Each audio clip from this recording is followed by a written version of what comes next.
I'm wonderful. Hello, everyone. Tiffany Lennox, of course, Lennox Skincare. Did you just get off the highway? I did. I felt bad when I was calling your name. I said, I know she's on the highway speeding. I just got back from my Texas location. I had to visit those clients there.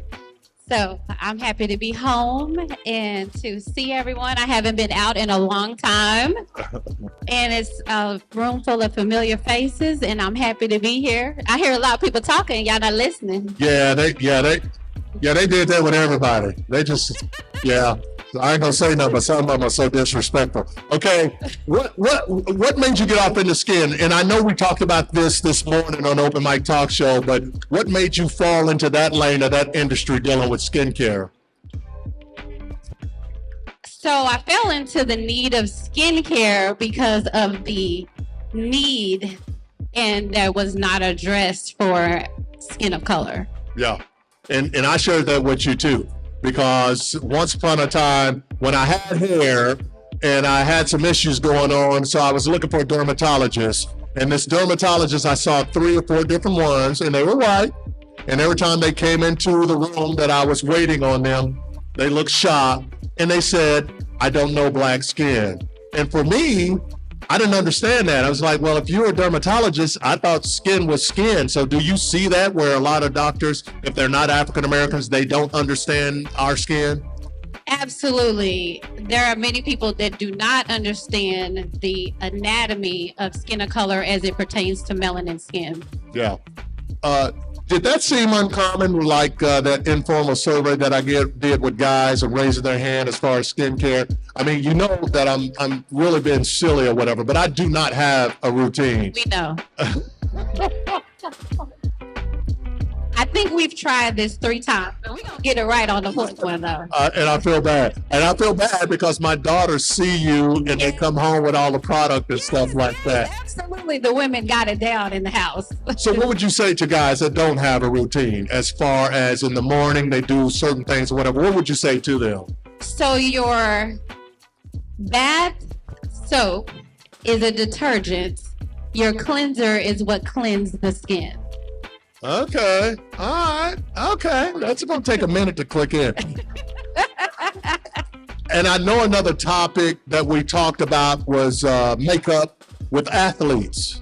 Correct. Yes. So to me, it seems like there's more women wearing makeup on the court playing basketball and things like that with lashes, just full makeup and even the weave or whatever. Should they be concerned if they don't have a regular routine, or is that okay for them?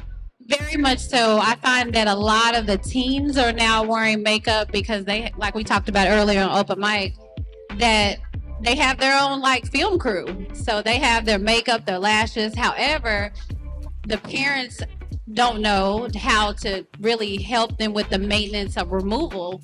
So which leaves the kid with acne or untreated skin after really being an adult and wearing makeup, and most even adults don't know how to really properly remove makeup. Yeah.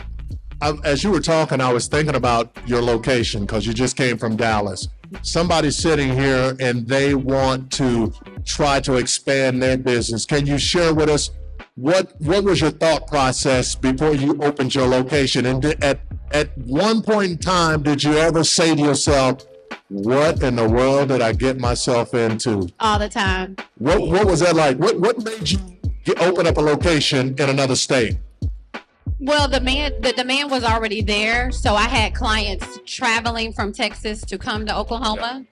And so I just kind of was like led to open. And actually, it's been a great undertaking, expanding yourself and expanding your width.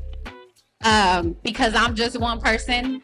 But what I've learned is that building a team is where you're really going to be able to expand and be more effective and efficient. Yeah. So I developed the Linux system, which I've developed all year, but it was in my brain. Yeah. And so now I can have other people to replicate the system that I've used for the last 20 years to be able to create the system along with our home care product. And I'm thinking about when you open a location, you're here in Oklahoma, you got your business going, skincare. and then you open out of state. So did you spend a lot of time in Dallas where you had to stay a week at a time or whatever until you started? Number one, to get the location. Number two, to hire someone to help you and run it. You know, did you have to go through that process? Yeah, so opening Dallas took about a year to be able to go through a build out process, you know, get acclimated. However, my Oklahoma people that's there have been very generous in spreading the word, so that's been a good thing. But I've also been able to gain new clients and new followers, and so I'm kind of like their private esthetician. It's not as big like here, but I do very well there as well. Okay, all right.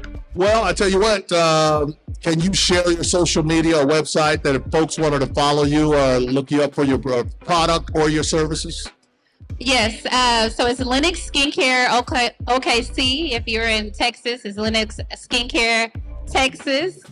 We're on Instagram, Facebook, Twitter. You can find us. We're on YouTube. I mean, we're everywhere. So if you can find us, we have some funny TikToks. Instagram is where we really do a lot of our things. I share a lot of personal things on Facebook from my page because I have a lot more followers. But, you know, Instagram is where all the fun is and all the befores and afters. You'll be able to see all the treatments. And we have some expanding services that we're doing coming this fall for pigmentation peels and DPN services. Okay. All right. Ladies and gentlemen, Tiffany Lennox.